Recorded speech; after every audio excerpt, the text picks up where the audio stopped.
Okay. Yeah, they offer a lot and they bring in a lot of practitioners. Yeah. Yeah.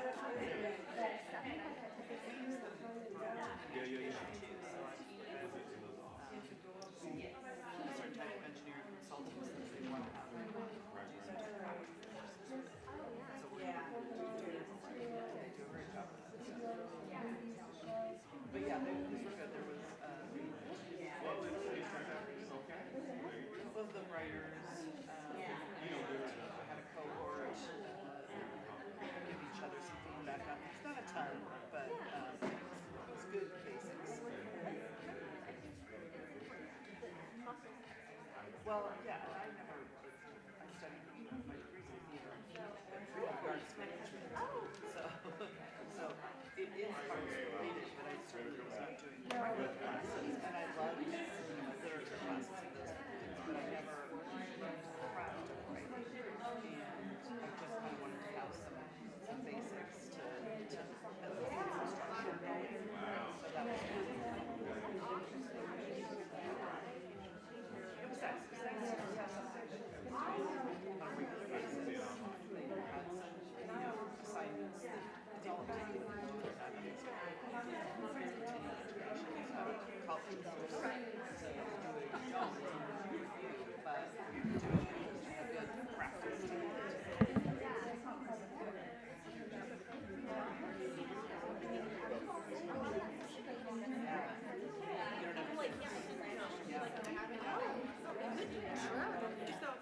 Yeah, feel free to. Okay, yeah, absolutely. Okay, cool. All right, good morning, everyone. We'll go ahead and get started. Thank you for joining us on day 2 of our Writers Conference. This is our 9th annual conference, so it's wonderful to see you all. My name is Jessica. I work here at Johnson County Library, and I also am a program or Writers Conference planner. Thank you for joining us this morning. If you happen to tag us on social media, please don't forget to use the hashtag JOCOWrites.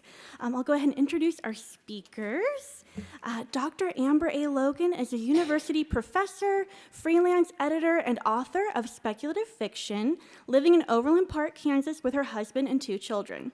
In addition to her degrees in psychology, liberal arts, and international relations, Amber holds a PhD in creative writing from Anglia Ruskin University in Cambridge, England. Amber's debut novel, The Secret Garden of Yanagi Inn, is an adult contemporary Gothic retelling of the children's classic, The Secret Garden, set near Kyoto, Japan. When she's not writing, Amber enjoys trips to Japan, exploring unusual vegetarian foods, and reading Haruki Murakami. Amy Leigh Harden was born and raised in Kansas City, Missouri. She is an author of historical and romantic suspense novels. Amy Leigh has a passion for dinners with friends, road trips on 2-lane highways, and all things much older than herself. Please join me in welcoming Amber and Amy. Hello. Hi, welcome. Thanks so much for joining us today. Amber and I are so excited to see so many people excited to talk about editing. So we're going to talk about what comes after that first draft, when we have that first draft ready to go.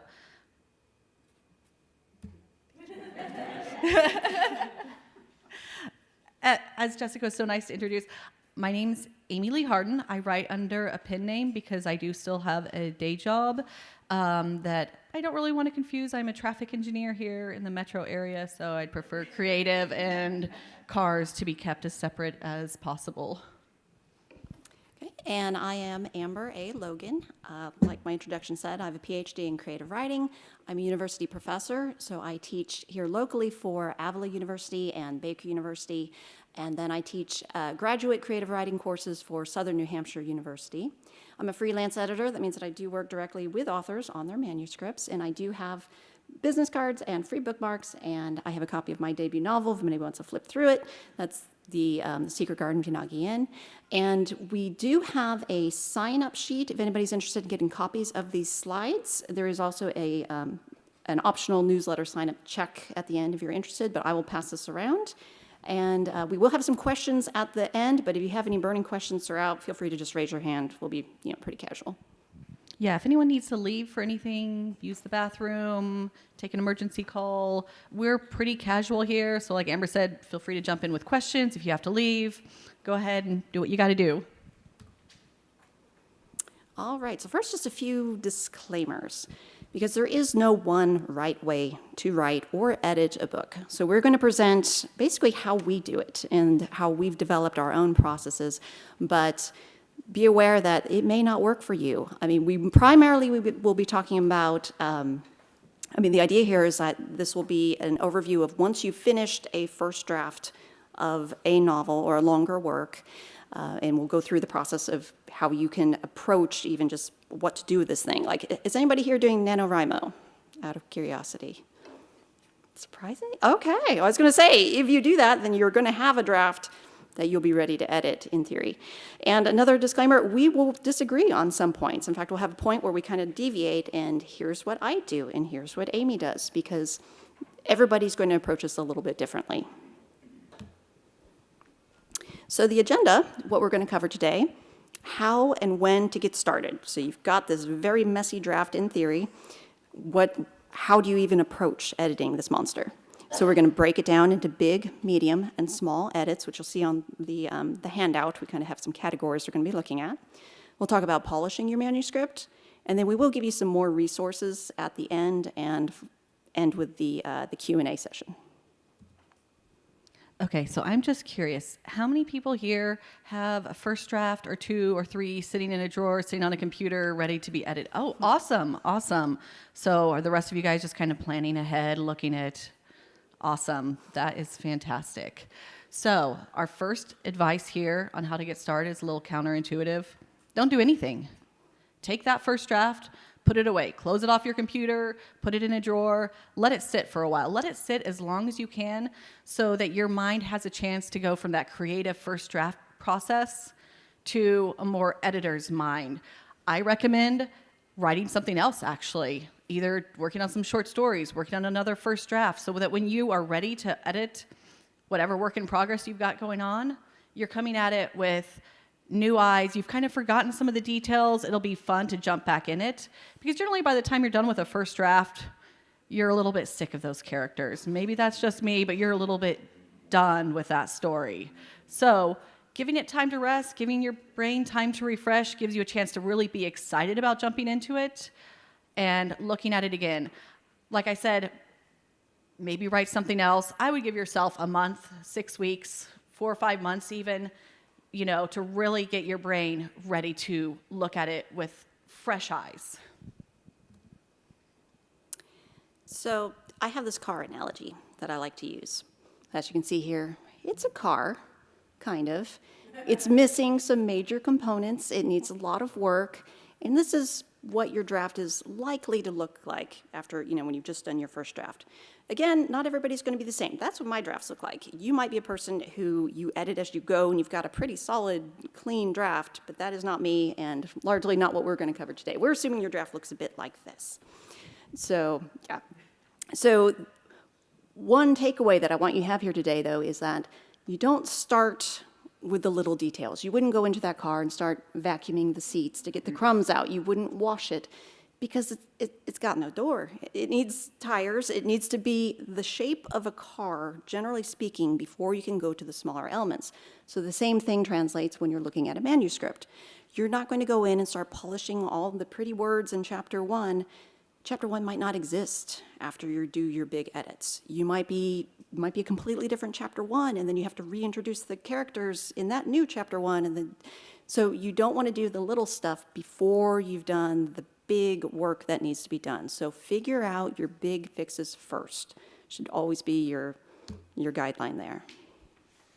Okay, once again, so don't start editing. I feel like this is probably giving you guys a lot of concern that so far advice is to not do anything.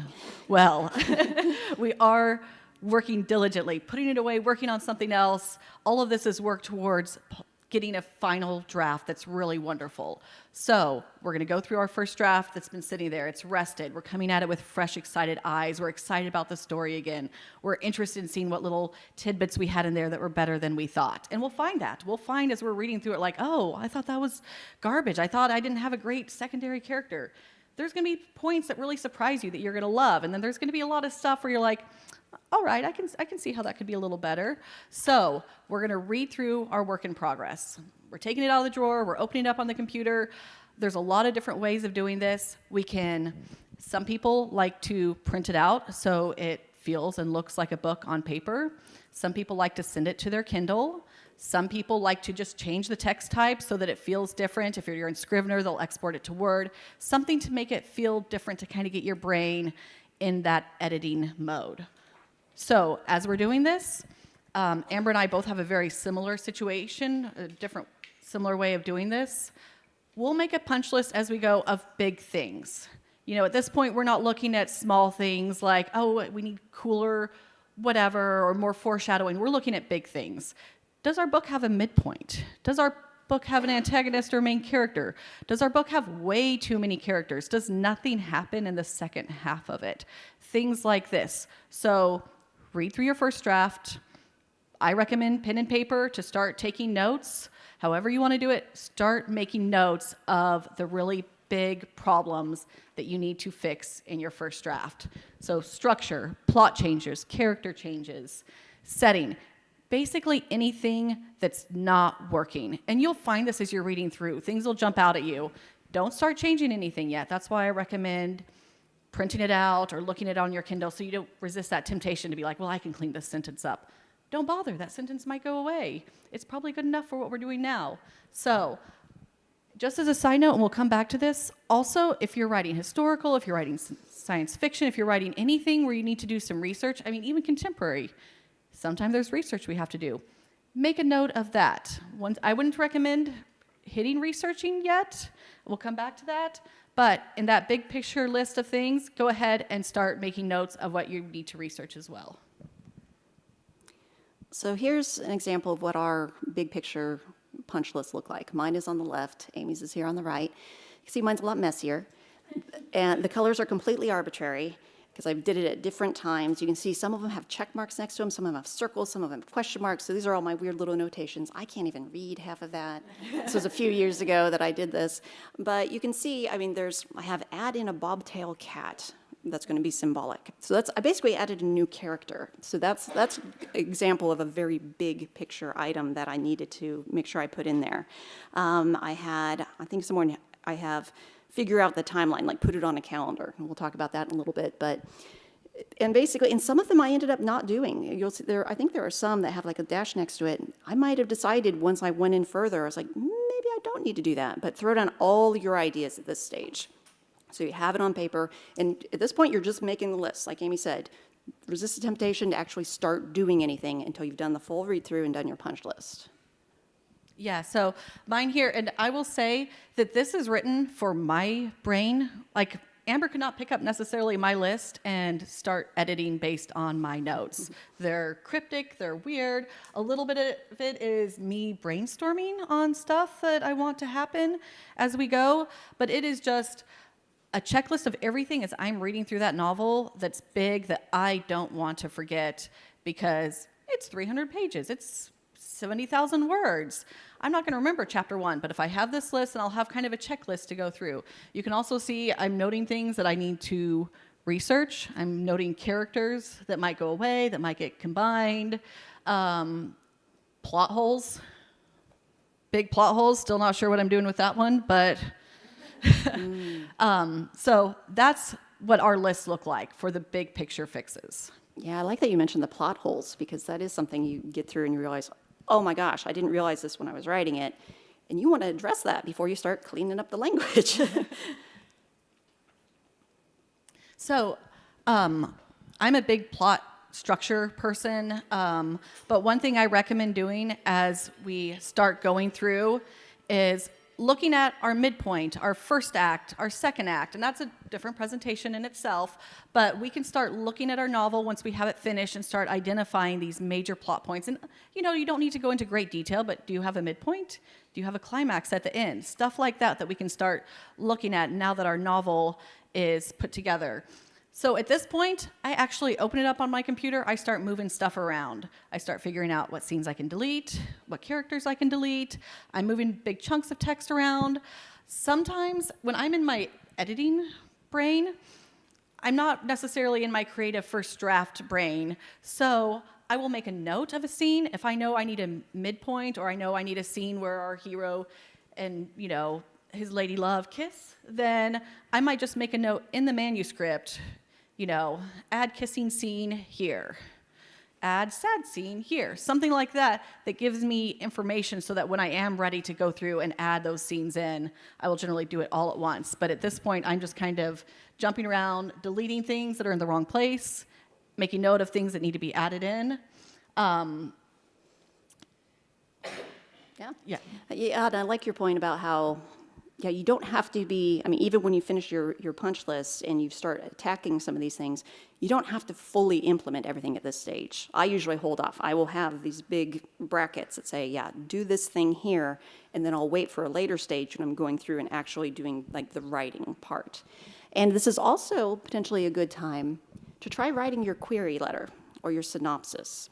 And I say this because you want to make sure that your story makes sense when you're pitching it to somebody early enough in the process that you haven't already polished this manuscript and you realize, oh gosh, I have no ticking time bomb.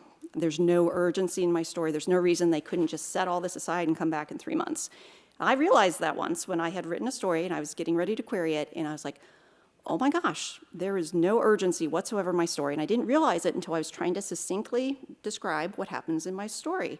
So I had to go back. I added in a ticking time bomb, and I wish I had done it earlier. So now I do fairly early on in the process.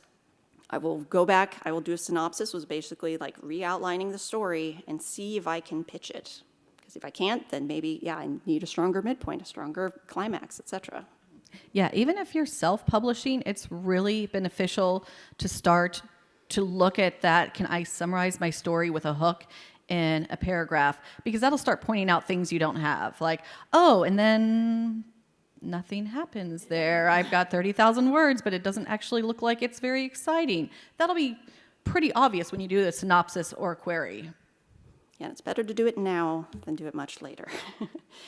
So in addition, I like to really take a hard look at my characters at this stage, because I'm not somebody who does a lot of character work up front. So if you are, maybe you don't have to do this at this stage. But I will go back and I will make up character sketches. I will come up with backstories. I've done interviews with my characters while I, pretend that I'm sitting down and talking to them and they're telling me about a traumatic event when they were young. I will really look at their character arcs and think, okay, are they changing as a person throughout the story? Combining unnecessary characters. If you have the main character is like a best friend, and then they also have a cousin, and they're both giving the advice, you think, could her cousin be her best friend? And make it tighter, and suddenly you have even more, relationship dynamics. The more you can condense and make things more meaningful, and relationships meaningful, the better it is. You can also think, do I have a character Bible? Do you have a markup for each character that says their appearance, or I will look for a photo of some kind of my character, just a stock photo or what have you. Then I'm like, okay, this is how I picture her. So that if I'm going through my character descriptions, I'm like, did I remember to say her eyes are this color? Do I remember her style? Do I remember her approximate height? So I'm a visual person in that way, but I know a lot of people will bullet point. Here's their height, here's their weight, here's their style, here's etc. But making sure you have all that down before you start editing will save you a lot of trouble. So as we're going through this, we just want to make sure that it's understood that this isn't necessarily, we're just going to sit down, we're going to go from beginning to end one time, and if you can do that, that's a superhero skill. This takes me, I would say my big fixes might take me 3 or 4 passes. They don't have to be necessarily big passes. Maybe I do a pass where I get all of my plots and scenes and my notes on what I need to add add it in. Maybe I do a scene or a pass where I'm quickly going through my characters that I'm combining or deleting or changing somehow. And then I'll do a pass where I'm going through and adding in those scenes that are missing. I'm going through and I'm adding in new words to fill those out. So it could be, and I find it's really helpful to kind of break it down so you're looking at these things individually and able to focus on just one part of the editing process. Otherwise, it can feel very overwhelming when you're just looking at chapter 1 and you have to do everything to fix it. Yeah, I mean, that's one thing to keep in mind is that writing and editing in general are not efficient processes. And that shouldn't be your goal. If you find yourself thinking, no, if I can do this and this and this, it's an art. It's going to be messy, and it's going to take the amount of time that it takes, and you need to give it the amount of time that it's going to take you. Some people will edit very quickly. Some will take a very long time. Again, there's no one right way to do it, and everybody's going to do it a little differently. So I write mysteries, and I think this is probably pretty helpful for everyone that needs a timeline in their book. Is I recommend at this point also getting out a calendar, printing out a paper calendar, or however you want to do it, and putting the events that your character is going through kind of on a timeline so you don't end up with 3 Wednesdays in a row, or a vicar that's murdering someone in London on a Sunday when you know they would have been in their little village in England instead, because we are going to be very close to our own work. We won't see those things, but you better believe everyone else that reads it is going to be like, there's no way. Did you know this? And it's a lot easier to catch it now than later when we're more in the polishing stage. And then point of view, this is not necessarily on a scene level, but overall, this is a great time to look and say, okay, is my book first person, does it still make sense? Does third person still make sense? Do I have too many point of views? Would it be a better mystery if I take out this person's point of view so we can think that that might be our murderer, or they have some secret information? So this is a great time to also look at that. It's also a really good time to look at your genre. I mean, if you started out, say, writing a cozy mystery, and then when you get to the end and you're doing your read-through, and you're like, oh, this is way too dark. This has turned into a thriller, and I didn't realize it. Then you have some, decisions to make. Do you want, if you started out writing a minivan, and you're like, and I seem to have a motorcycle or an old-timey race car, or whatever that is. So you have to ask yourself, am I writing the same genre? And if not, are you going to edit it to be your original genre? Are you going to take out some of the creepy stuff? Or are you going to lean into your new genre, figure out what you need to do in these big edit stages to turn it into a proper thriller with the proper beats, etc.? It's also a good time to look at your world building and your setting. Does your world make sense, like in a broad sense? And does it remain consistent? If you have a fantasy and you've set it primarily in like a desert world, but then you realize that all the jokes that your characters have are very like tree-based and water-based, and you think, well, how would this change if I made this more of like a forest kind of setting? Do that now. If you're going to do major changes, or instead of 1920, you're going to throw it to 1950, guess what? Change that now, because there's going to be a lot of little tweaks later that you do not want to have to back up and do. As promised, we're coming back to research. Before we go on to that, are there any questions on big fixes so far? Plot structure, anything? All right, great. Okay, as I promised, quick note on research. So as we've been going through this whole stage, we have not been putting our manuscript aside to go detail research what a stove in 1920s kitchen would look like. But we're now there. So we've made a list as we're going. Either sometimes we make notes in our manuscript. I do like double parentheses and I say research, blah, blah, blah. Just even as I'm writing, so I have that note, so I know I don't have to continually try to remember and think about it, and I can search my manuscript for the word research, and it'll show up what I need. And I have my punch list of things I've made notes of.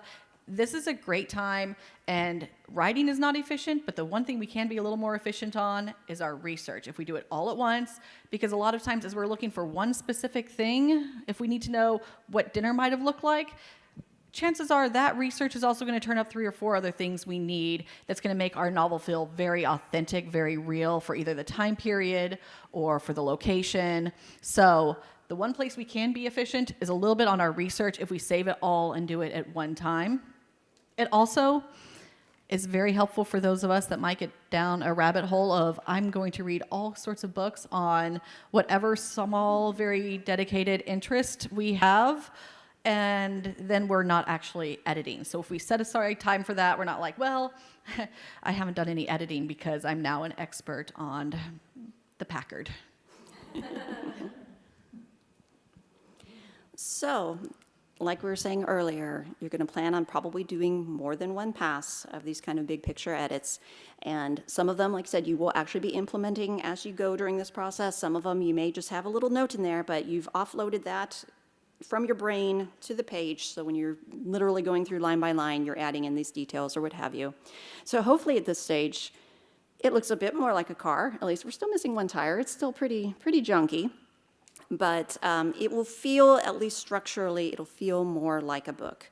My drafts often look messier when I've gone through this kind of second round because I have so many notes in there. I know that I could not hand it off at this question, should we seek readers or development edits at this point?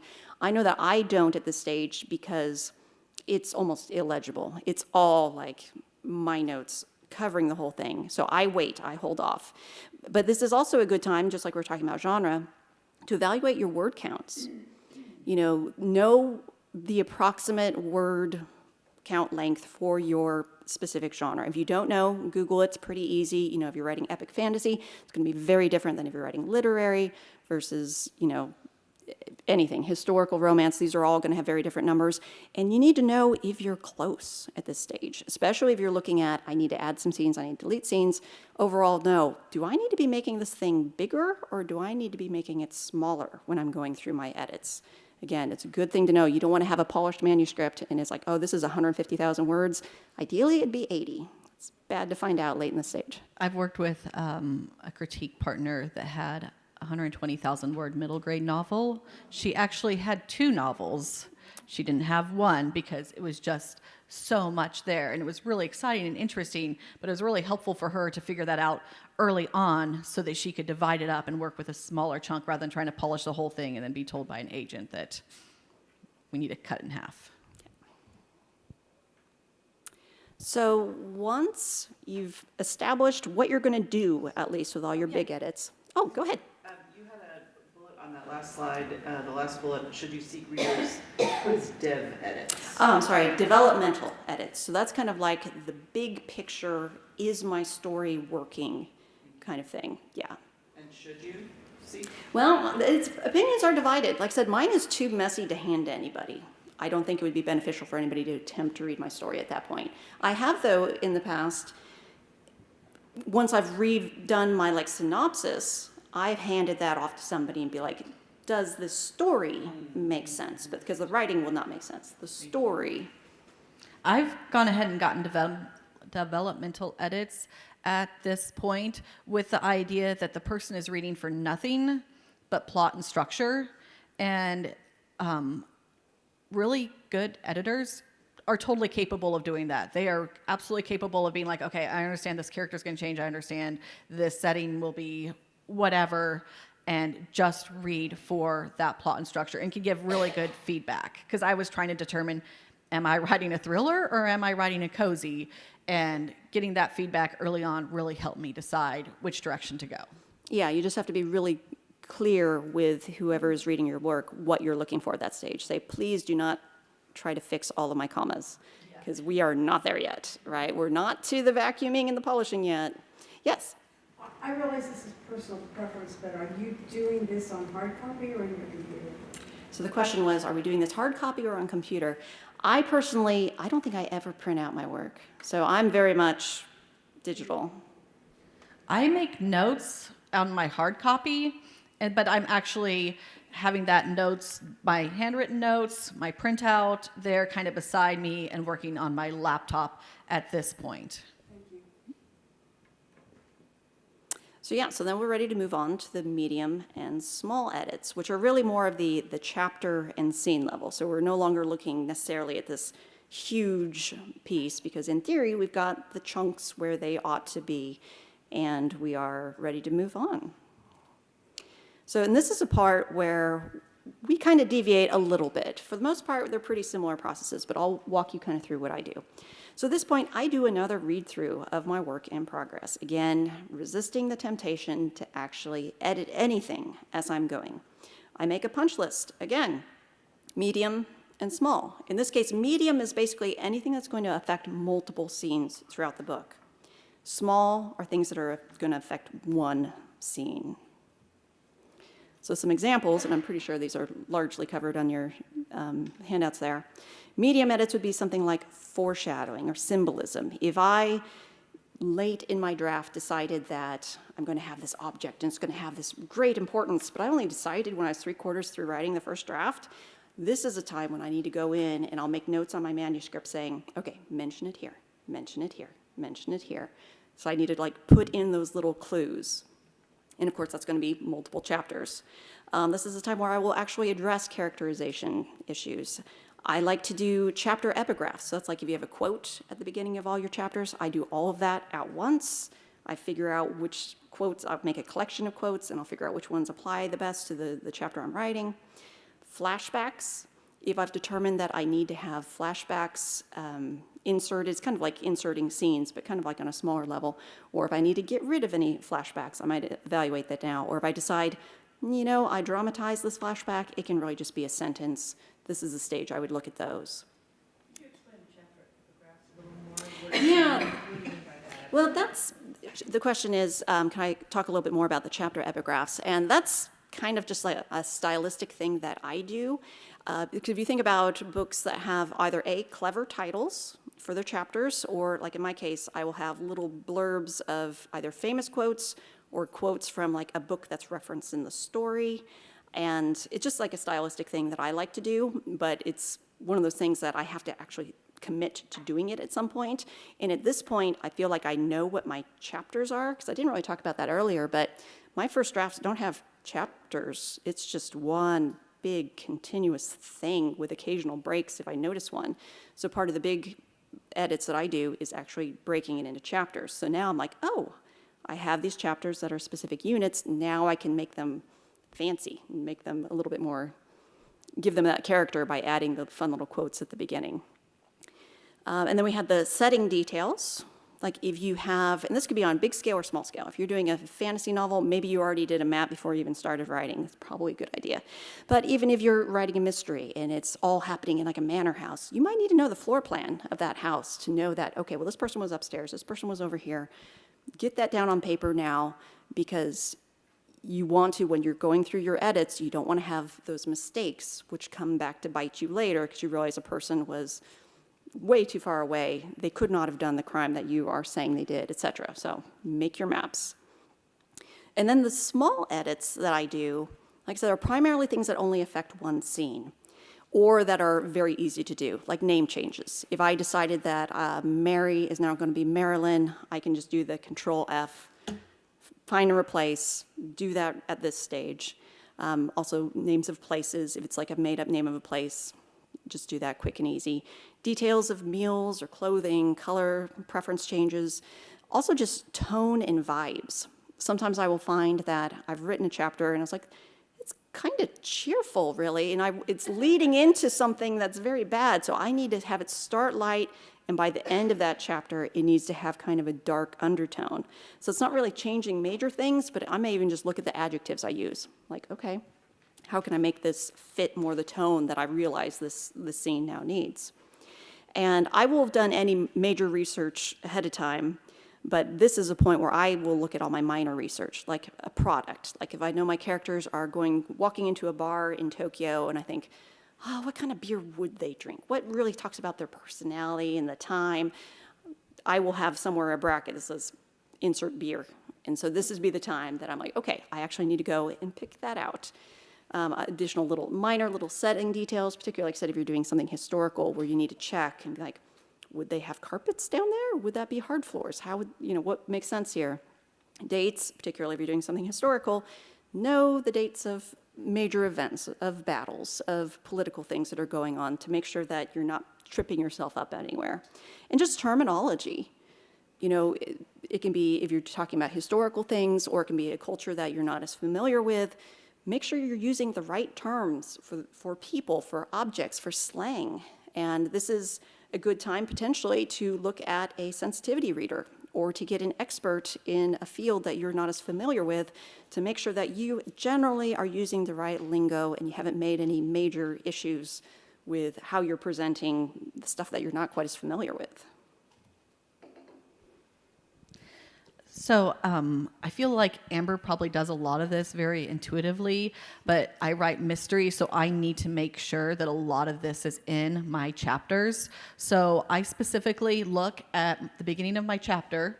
I look at my chapter lengths to make sure that my pacing is right for different parts of my book. Generally, I want my stuff to be really pretty quick moving, so I will lean towards shorter chapters, but not too short so that readers feel like it's just a weird fever dream that they're on. I also look to make sure, because once again with mysteries, we want to have a hook in the beginning that's going to get us reading through that chapter, something weird, twisty towards the middle of it, and then end with a hook so that we really flip into that next chapter. I think this is probably great to look at for almost any novel, but if you're writing something that's supposed to be fast-paced, that's supposed to be, that really intense, put-downable experience, definitely make a point of looking at it. I would say even towards like Act 3, towards your climax, definitely make sure you've got these hooks, you've got these twists within a chapter that you can identify them, because that's what's going to get your readers like, well, screw sleep, I have to know what happens. Also, I like to check my first sentences of my scenes just for kind of clarity. So I make sure that within the first sentence, maybe 2 sentences, it's very clear what the setting is, who our point of view character is, how much time has passed since the previous scene or chapter. Also, even if it feels clunky at this stage, I will go ahead and write in, Daphne was in the bedroom the next morning getting ready to go to prom. Who knows? Bad example, but that's the one my brain came up with. So I will make sure, even if it feels clunky, I will make sure it's in there, because one of 2 things will happen. It's not going to be as clunky as you think it is, because a lot of times when we're writing, when we're first drafting, when we're putting words on a page, our brain is like, this isn't that great. It could be better. And then later you read it and you're like, oh, well, that's not as bad as I had thought. So give yourself grace as you're writing this down to, think that like later on I'll be more objective about how good it is. And if it isn't great, then it'll be easier to polish it later, but you'll have it there, so you'll have that information to smooth out later. That is pretty vital for like, okay, does this make sense? Is this an easy reading experience so someone can get lost in the book rather than wondering whose point of view we're in? Wait, is this another day? Is this next week? Yeah, I mean, you make a really good point too, just about having the information there, because you can't edit a blank page. So you can edit factual information into beautiful prose, but you should have it there, even if it's just a placeholder, so that when you are doing your polishing, you're like, oh yeah, I need to have that at the beginning of my chapter. So at this point on the scene level, so that's chapter stuff. So at the scene level, when I'm looking at even individual scenes, a lot of times I'll go ahead and print these out individually again and kind of read through them to give myself a really different idea of what's going on. Because it's very easy for me to like read through on my computer and be like, yeah, I've already fixed all this. Great, it's good. Whereas if I'm sitting there in a coffee shop and I have a piece of paper in front of me, I could be like, oh, actually, I need to add something here. Actually, this isn't as smooth as I thought it would be. So when we're looking at it on a scene level, delete what's not necessary. This is a great time to look and be like, oh man, that was such a great line, but we don't really need it. This is a great time to get rid of it. Save it for later. Add in any missing research that you're still looking for. Much like Amber said, this is where I start looking like, okay, what kind of candy bar would they have in her purse? Small things that are kind of, I feel like, even fun to kind of look up and add authenticity to our novels. Is the point of view consistent? We talked about big picture point of view, first person versus third person throughout the novel. This is on a smaller scene level. Read through it and think, are we really in Daphne's head throughout this whole scene? Or do we jump into omniscient? Is the scene giving us character or details that we wouldn't be able to see through her eyes? If so, this is the time to fix it. Sensory details, setting details.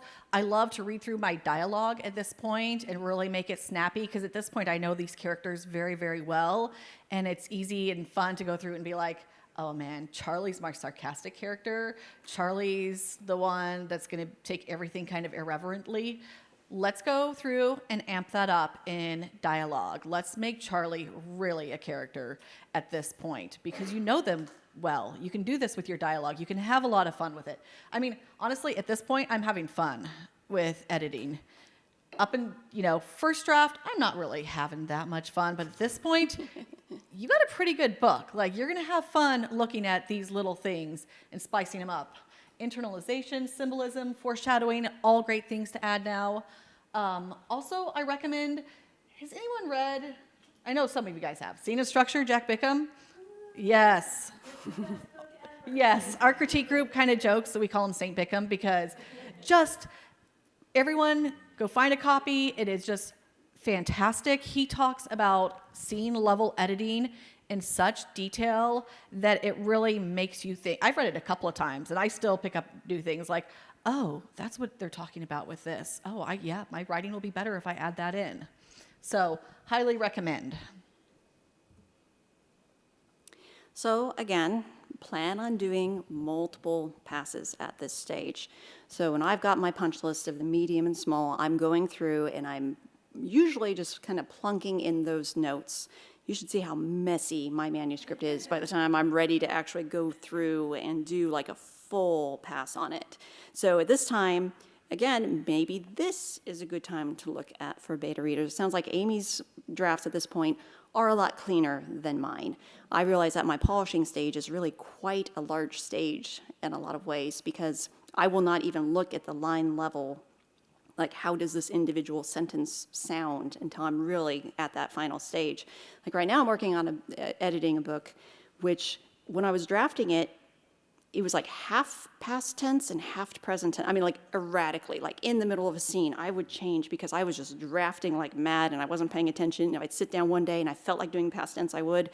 I actually am not changing that until I am polishing it, because I realize the intent is still there. It's just literally my individual word choices that I'm changing. So for me, that's weirdly a polishing stage. I mean, I decided this is all going to be past tense the entire book, so now I know moving forward, but it's only when I get to that point.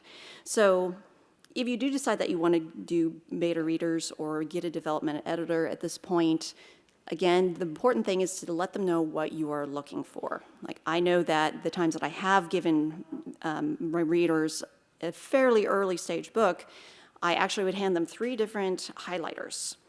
I would give them one color that was for things that they liked, because it's good to get that feedback.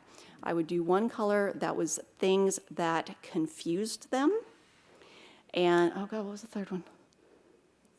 Things that weren't working. Oh yeah, just things that weren't working, I think, or things that they were like, I'm not, oh, that's all right, not believing. So they're like, I'm not buying this. This scene does not feel right. I'm not buying that she would say that or whatever. Versus the confusion is more of a, I literally don't know where we are right now, or what have you, right? But that kind of constrains the reader to only looking. And then I would usually have at the end, I'd have a list of questions to be like, what did you think of this character? Or did you have a favorite character? I'd have a very specific list of questions. And I would usually, like I said, I would usually put them at the end, because I want them to have the reading experience as they're going through and not be constantly comparing the characters, while they're reading, because that's kind of an unnatural way to read. So I don't know if you had any thoughts about readers at that point. Okay. This is a safe space to say this. I'm not good with commas. I am a total fail with commas. I mostly know how they work. I'm a fan of the Oxford comma, but if you read my stuff early on, so I had someone that really wanted to beta read for me, really wanted to critique, and they loved my genre and everything, but they couldn't read through it without adding commas in and noting them and putting little notes in the side that are like, wow, you're really missing a lot of commas. Even though I specifically told them, like, don't worry about the grammar. That's a later stage. I need to know if you're surprised by the twists. So, like, things like that, that person wasn't a great beta reader at that stage, or absolutely fantastic for later on when I'm ready for that kind of information. But I would get it back and I'd be like, I'm glad that they took the time to read it, but there's nothing here I can work with, because that's not the feedback I needed then. I needed other feedback. Yeah, so just being extremely clear. Don't just hand the book and say, tell me what you think, because you will get things that you don't need at this stage. But at this stage, once, depending on where your manuscript is at this point, at some point you actually have to start polishing. And so what do we mean by polishing? I read it out loud to myself. And I tell this to my creative writing students all the time. Everything, before you hand it to anybody else, I think you need to read it out loud to yourself. It will allow you to hear so many mistakes that you would not otherwise pick up on. It will also just help you realize, like, overcomplicated descriptions and sentences. If you're reading it out loud, you're like, this sentence does not follow. By the end, it's not the same sentence as it was at the beginning. You'll really pick up on those things. But you'll want to look for weak words. Like, keep a list of your own crutch words that you overuse way too much, like very and pretty, and not like pretty like beautiful, but like, oh, it was pretty hot in there. Think about, there's whole lists, and I did a presentation last year actually on this. You can find, just Google, like, list of weak words or words to watch out for in your writing. Adverbs. Adverbs are not evil. They really aren't, but they often are a sign that you don't have a strong enough verb. Just keep that in mind. Consistency problems, if I will notice that, again, if I'm reading it out loud, I'm like, oh, I said yellow here. I'm pretty sure I was saying red just earlier. Passive language, the ball was hit by the bat instead of the bat hit the ball. Simple things like that can really make a difference to how polished and professional your writing sounds compared to what we learned in elementary school. And watching out for repetition. And this can be like on the page level, or it can be literally on the line level. If you start, like, the water was very hot, so when she put the water in the pan, the water started boiling. You're like, I just used water 3 times in that sentence. I need to reword that. So, and again, hearing that will make it way more obvious to you when you've done those kinds of errors. So I would say one thing about that, I was just thinking about it. Unless you are doing it intentionally. Sometimes you want that word there intentionally. Sometimes you really want the word water to follow up with your example intentionally. Sometimes, if we're looking at it on a big level with big fixes, maybe we want almost all of our scenes happening in the kitchen to kind of give a feeling of claustrophobia or a feeling of coziness, depending on what we're writing. But make sure if you're doing that, it's not or you're doing it intentionally. You're not just at the end like, oh, I only have 2 settings. Oops. Yeah, and it's true. I mean, with the repetition thing, I mean, that's where, when we get down to this polishing, this literally line by line level of editing, it gets so much closer to poetry. Anybody in here a poet? Okay, yeah. Bring out your poet brain at this stage, because you need to think about, I mean, depending on what style you're writing. I do write literary adjacent stuff, so I really pay attention to my prose.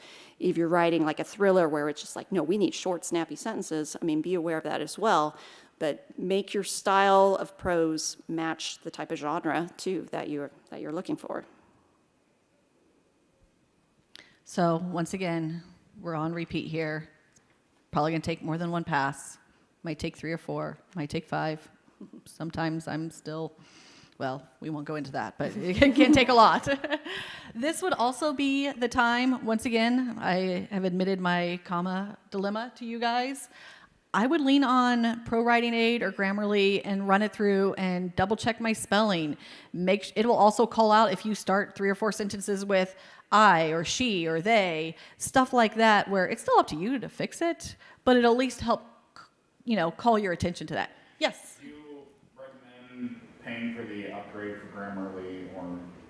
So the question was, do we recommend the upgraded version of Grammarly? And also, I'm realizing, did we misspell Grammarly? Oh, that's embarrassing. Intentional, I promise. But yeah, I'm not familiar. Yeah, you're more the grammar. I don't know the models. I paid for the updated, or the Pro Writing Aid one. I also use it professionally on things, so I have found that it's very helpful. I do like it to just, I don't have it fix any of my sentences. I just have it what spelling jumps out, what things are repetition, tell me where commas probably should go. And then still kind of up to me to figure out because they don't catch everything. But I also like that it sometimes points out awkward sentences, you know, that you could move the words around and it would read more smoothly. So, Yeah, I do have one caveat. At least, I'm not sure about Pro Writing Aid, but I know with Grammarly, what they have like is Grammarly Go? There's like a new version, and it is AI driven. And I will say, as a university instructor, students who use that version, where it actually will kind of rewrite little bits for you, that will flag as AI writing when you run it through a thing. So be aware of that. If you are using some of these tools, they may flag as being AI generated, which if you're submitting a short story to a journal or something, they may be running your work through something like that. So you want to make sure, it's a thing to be aware of, because I'm running into it with student papers and things, and we are in weird times as far as AI stuff, so be cautious. so, and Amber had mentioned reading the book out loud to yourself. This would also be a great time to have Kindle or Microsoft Word or one of those other programs that will read it to you in its little robot-y voice. It will really help you catch words that your brain is adding on, even maybe when you're reading it aloud to yourself. You're putting that "the" in there, you're calling, a word, you're fixing a word in your head that is actually the wrong word, because our brains are very creative to do that. They're filling in holes for us. But the little robot-y voice is skipping over the word "the" because it is not on the page, and that will pull it out and bring it to you. But this is a very, very late stage thing. You're ready to give this to people to read. It's wonderful. You're very proud of it. At that point, run it through and catch those just 5 or 6 little things that you've missed that someone on Amazon can't wait to point out. So yeah, at this point, once you've gone through the polishing stage, you have essentially a finished book. And so this is the stage where you have to ask yourself, what am I doing with this next? I mean, people often ask, well, how do I know when I'm ready to send it out? And really the idea is when you know that you have done everything that you personally can do and you need somebody else to give you input at this point. Whether that's, I often sometimes wait until this stage to send it out to beta readers, but this could be a time when you are getting ready to query if you're looking for an agent, or sending it out to a publisher if you're actually looking for, a small publisher to take it on. It's, at this point, it's pretty much ready to go. So as promised, we have some more resources because we couldn't keep you here for the next 36 hours talking more in depth, but we would have loved to had the library let us. So a couple of great books here. There's so many wonderful books on editing. Pull some of these, have them in your library, read them before you start editing, use them as reference books throughout the process. There's also podcasts, online classes, YouTube. I love how you can search a lot of these YouTube pages and podcasts for something specific. I'm looking for character arcs. I'm looking for character backstory. I'm looking for how to add foreshadowing. Use these resources. Don't feel like you're in these trenches by yourself. Feel free to reach out and look for this information out there in the world that can help. Writing groups, wonderful having other people that you can hand it off to, because I don't know that we said this. So Amber and I are critique partners. Have been since we were 12 years old, since we were about this tall. Didn't grow a lot. We were short. Yeah. We were both short. But so having someone that you trust that knows what you write and knows that when you give them a scene and you're like, just help me, something's not working, that they can look at that and not be like, well, it's your commas. And on that note, do we have any more Q&A? Yeah. Oh, yeah. Did you want me to go back? Oh, yeah, I can leave that up there for a little bit. Yeah, any questions, any comments, anything that you do when you're editing that you feel is useful and you'd want to share? Yeah. So whenever you say to leave a manuscript for however long, as long as possible, if you say write something else or anything else, if you're working on like a series of books, would you recommend writing something totally outside of that world too? Yeah. So you're just not touching anything about it at all? Yeah, so the question is, if when you're putting your work in progress away and trying to work on something else, should you work on the next book in the series, etc.? And my advice would be something completely different.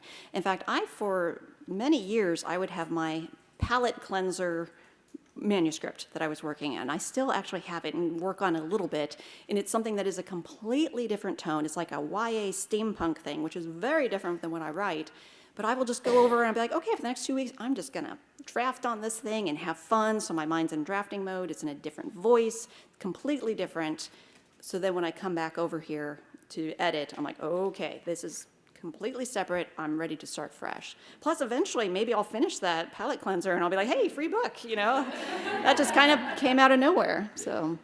Yeah, I would also add into that, especially with a series, because you might make plot changes and foreshadowing changes and character changes in that first book that when you go to that second book in the series or third book in the series, you're going to be like, come on, that guy doesn't exist. He died.